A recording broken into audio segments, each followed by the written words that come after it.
Doctor صاحب ایک بار پھر انتخابات کی شفافیت پر سوالات اٹھائے جا رہے ہیں. آج کے انتخاب کو آپ کس طرح سے دیکھ رہے ہیں, الیکشن کمیشن کی ذمہ داریوں کو؟ دیکھیے سوالات تو آج کے الیکشن پہ بھی اٹھائے جائیں گے. کچھ باتیں بھی کہی گئی ہیں, جس طرح وہ ایک پہلے سے دستخط کروائے ہوئے تھے, ابھی جس کا تذکرہ ہوا ہے باتوں کا. دوسرا یہ ہے کہ چونکہ وائلنس ہوا ہے اس کی وجہ سے بھی یہ ہوگا, کیونکہ وائلنس کے بعد جو دو بڑی پارٹیاں ہیں وہ ایک دوسرے پہ الزام لگاتی ہیں. پی ٹی آئی ویل کہیں گے انہوں نے کیا, پی ایم ایل این نے کیا, پی ایم ایل این والے وہ کہیں گے کہ انہوں نے کیا, پی ٹی آئی نے کیا. پی ایم ایل این کو ایڈوانٹیج ہے, اس کی گورنمنٹ ہے, لہٰذا ان کے لیے کیس بنانا, بندے کو اریسٹ کرنا پی ٹی آئی کے بندوں کو بہت آسان ہے, کیونکہ اختیارات ان کے پاس ہیں. یہی تو اس ملک کی بدقسمتی ہے. دیکھیں نا, جو دو باتیں میں نے پہلے کہی تھیں جو بیچ میں اڑ گئی تھیں, کہ ایک تو اس ملک میں جو یہ عدم وابستگی کا رجحان ہے کہ آپ کا لگاؤ سیاسی نظام, سیاسی اداروں, ریاستی اداروں سے نہیں ہے, آپ اس کے حصہ ہیں, اس میں رہ رہے ہیں, لیکن آپ کا ذہنی طور پہ ان کے ساتھ نہیں ہے. اور یہ چیز بہت خطرناک ہوتی ہے کسی بھی سیاسی نظام کے لیے, کہ عوام میں یہ احساس ہو کہ یہ میرا نظام نہیں ہے. دوسرا جو ہے, اس میں پولرائزیشن بڑھتی ہے, اور پولرائزیشن جب بڑھے گی تو وائلنس بڑھے گا, اور وائلنس جو ہے وہ بھی ایک ڈینجرس ٹینڈنسی ہے. وہ بھی شو کرتا ہے کہ آپ کو اعتماد نہیں ہے اداروں پر. الیکشن کمیشن کا کیا ہے؟ الیکشن کمیشن پہ جو پارٹیز کو عدم اعتماد ہے, چونکہ انہوں نے اس عدم اعتماد کو ریموو نہیں کیا ہے, لہٰذا وہ کتنا ہی کچھ کرتے رہیں, ان پہ اعتراض جو ہے وہ ہوتا چلے گا. جب تک اس ملک میں رپیٹ کروں گا جو میں نے کل بات کی تھی, جب تک اس ملک میں فیئر اینڈ فری الیکشن کا بندوبست نہیں ہو جاتا, اور اس پہ صرف سیاسی جماعتوں کا کام نہیں ہے, سیاسی جماعتوں کا رول ہے, اداروں کا بھی رول ہے, الیکشن کمیشن کا رول ہے, باقی اداروں کا رول ہے. ہمیں پتہ ہے کون سا ادارہ کیا رول ادا کرتا ہے. الیکشن فری نہیں ہوتا, لیکن ریفرینڈم فری ہوتا ہے. نہیں, ریفرینڈم تو یک طرفہ کرواتے ہیں نا. ریفرینڈم تو جتنے بھی ہوئے ہیں فوجی حکومتوں نے کروائے ہیں, وہ یک طرفہ ہوتے ہیں نا ریفرینڈم تو. لیکن سوال یہ ہے نا کہ الیکشن کمیشن کے کردار پر بہت سے سوالات اٹھائے گئے 8 فروری کے انتخابات کو لے کر. رسول بخش رئیس صاحب, اب بھی اسی الیکشن کمیشن کے تحت یہ ضمنی انتخابات ہو رہے ہیں, تو کیا وہی روایت برقرار رکھی جائے گی, اور اگر اپوزیشن کے الزامات کو صحیح بھی مان لیا جائے تو اپنے اسی بیانیے کو اٹھا کے یہ کہہ دیا جائے گا کہ الیکشن کمیشن کے کردار پر ہی ہمیں شکوک و شبہات ہیں, تو ہم کیسے انتخابی نتائج مان لیں؟ دیکھیں, آپ کے سوال میں ہی جواب ہے کہ اگر انتخابی کمیشن وہی ہے, اس کے بنیادی کردار وہاں اپنی سیٹوں پہ بیٹھے ہوئے ہیں, اور جو کچھ انہوں نے کیا ہے وہ اس کو درست سمجھتے ہیں, اور حزب اختلاف کی سیاسی جماعتیں سمجھتی ہیں کہ انتخابات میں تاریخی دھاندلی ہوئی ہے اور اس کا کوئی جواب نہیں دے پا رہے, تو اگر اسی انتخابی کمیشن اور اسی قانون اور اسی جو طاقت کا مرکز ہے اور طاقت کی تقسیم ہے ملک کے اندر, اس کے حوالے سے اگر انتخابات ضمنی کرائیں یا قومی کرائیں تو نتائج دو بھی ہوں, لیکن میں نہیں سمجھتا کہ سارے فریق اس کو تسلیم کریں گے. ضرورت اس بات کی ہے کہ جس طرح ہمارے پڑوسی ملک میں اور دیگر ممالک میں انتخابی کمیشن کے بارے میں کوئی سوال ہی نہیں اٹھا سکتا. کئی مغربی ممالک میں تو الیکشن کمیشن ہے ہی نہیں سرے سے, کہ وہ تو انتخابات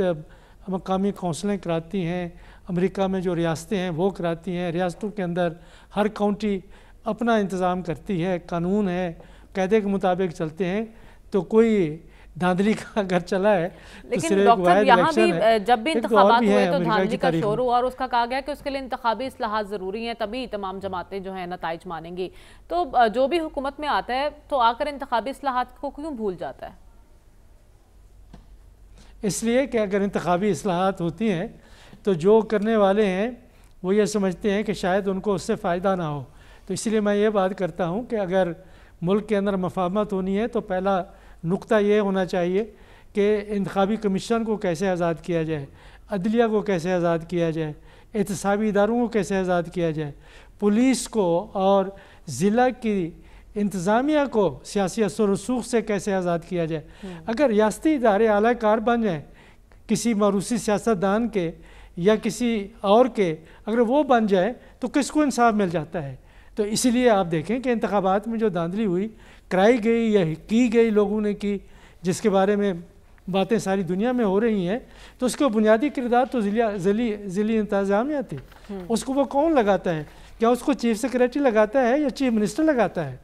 سب وہ انتظامات چیف منسٹر صاحب نے کیے تھے۔ کیا پولیس میں جو لوگ لگائے جا رہے ہیں وہ آئی جی صاحب لگاتے ہیں یا چیف منسٹر صاحبہ لگاتی ہیں پنجاب کی؟ آپ آزاد کریں ان اداروں کو، جب تک آزاد نہیں کریں گے کسی کو انصاف نہیں ملے گا، اور جب تک وہ آزاد اور شفاف نہیں ہوں گے لوگوں کا اعتماد کیسے پیدا ہو سکتا ہے؟ لیکن ہمارا المیہ یہی ہے نا ڈاکٹر صاحب کہ حکومتوں کے اندر انتخابات ہوں جو کہ ضمنی انتخاب ہوئے ہیں یا پھر عام انتخابات جو کہ نگران آ کے کروائیں، دونوں پر ہی سیٹسفائی نہیں ہوتی ہماری پولیٹیکل پارٹیز، اور دونوں میں ہی کہا جاتا ہے کہ ہم ان انتخابی نتائج کو تسلیم نہیں کرتے۔ صافی صاحب، انتخابی اصلاحات کی بات تو ہوتی ہے لیکن کوئی یہ کرنے کی جرت نہیں کرتا، اس کی کیا وجہ ہے؟ اور ساتھ ساتھ کے پی کی صورتحال سے بھی ہمیں تھوڑا آگاہ کریں۔ پنجاب میں تو ووٹرز ٹرن آؤٹ بہت کم رہا ہے، وہاں پر کیا شرح رہی ہے ووٹرز ٹرن آؤٹ کی؟ دیکھیں، جو عملی طور پہ جو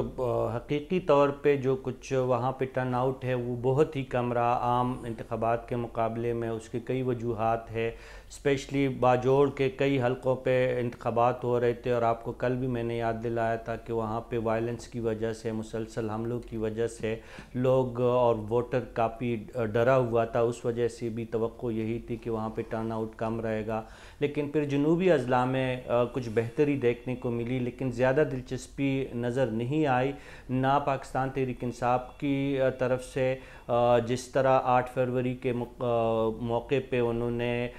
ایک خفیہ کمپین بلکہ ایک مؤثر کمپین چلا کے گھر گھر تک اپنے کینڈیڈیٹس کا پیغام بھجوایا تھا اور بانی پی ٹی آئی کا پیغام بھجوایا تھا۔ اس دفعہ اس میں وہ گرم جوشی نہیں تھی۔ اس کی کیا وجہ ہے صافی صاحب؟ حکومت تو وہاں پر سنی اتحاد کونسل کی ہے، تو وہ بھرپور انداز میں مہم کیوں نہیں چلا سکے وہاں پہ؟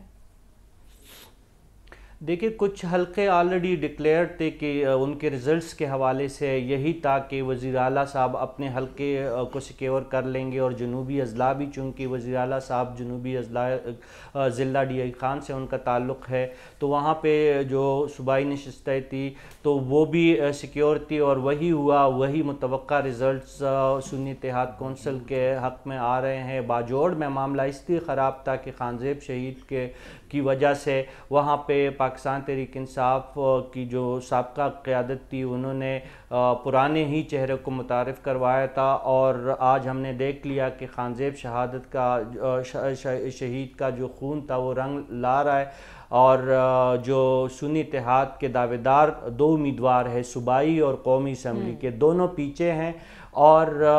ان کے جو خانزیب شہید کے خاندان کا جو بندہ ہے وہ آگے ہے، تو اس وجہ سے بھی وہاں پہ زیادہ گرمجوشی دکھائی نہیں دی گئی۔ اور دوسری بات یہ ہے کہ ہمارا جو الیکشن کروانے والا جو سب سے بڑا ادارہ ہے الیکشن کمیشن، ان کے رویوں کے بارے میں اب کسی کو ابہام باقی نہیں رہا ہے۔ ان کو جمہوری یا شفاف ریزلٹس نہیں چاہیے، ان کو مثبت ریزلٹ چاہیے ہوتے ہیں۔ ان کے اساتذہ، ان کے بڑے جو جس طرح ان سے ریزلٹس چاہ رہے ہوتے ہیں، اور اس پہ یہ تڑکا لگاتے ہیں کہ 2-3 اپوزیشن کے لوگوں کو بھی انہوں نے لانا تھا، بلوچستان میں بی این پی کو بھی ایک سیٹ جتوانی تھی، کراچی میں پیپلز پارٹی کسی اس میں موڈ میں نہیں تھی مفاہمت کی، تو انہوں نے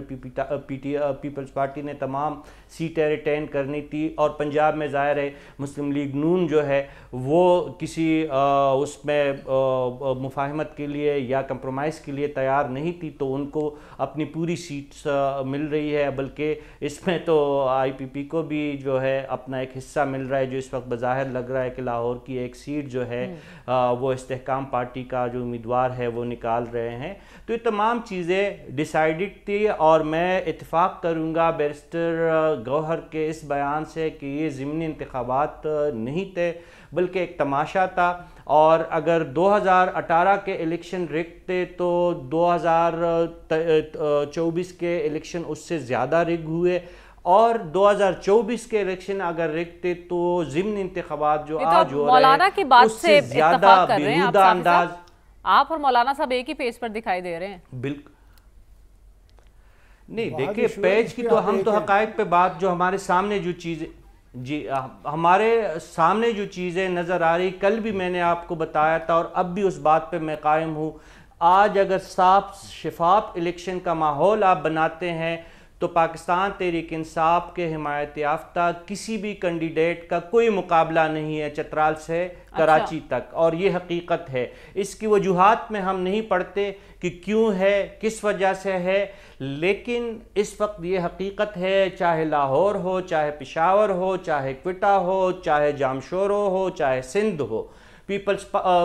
پاکستان تحریک انصاف اور عمران خان کا ووٹ جو ہے وہ سب سے زیادہ ہے۔ اس کی طرف سب سے زیادہ لوگ راغب ہے، ڈر کی وجہ سے لوگ نہیں نکلے ہیں یا کسی ارینجمنٹ کے تحت اس وقت ان کے خلاف بکسے بھرے گئے ہیں، لیکن ووٹ بینک جو ہے وہ سنی اتحاد آپ اس کو کہے، اس کا پی ٹی آئی کہے، اس کو معطوف پارٹی کہے، جو بھی نام دے، ووٹ بینک اس وقت سب سے زیادہ ٹھیک ہے۔ آپ کہہ رہے ہیں ووٹ بینک تو انہی کا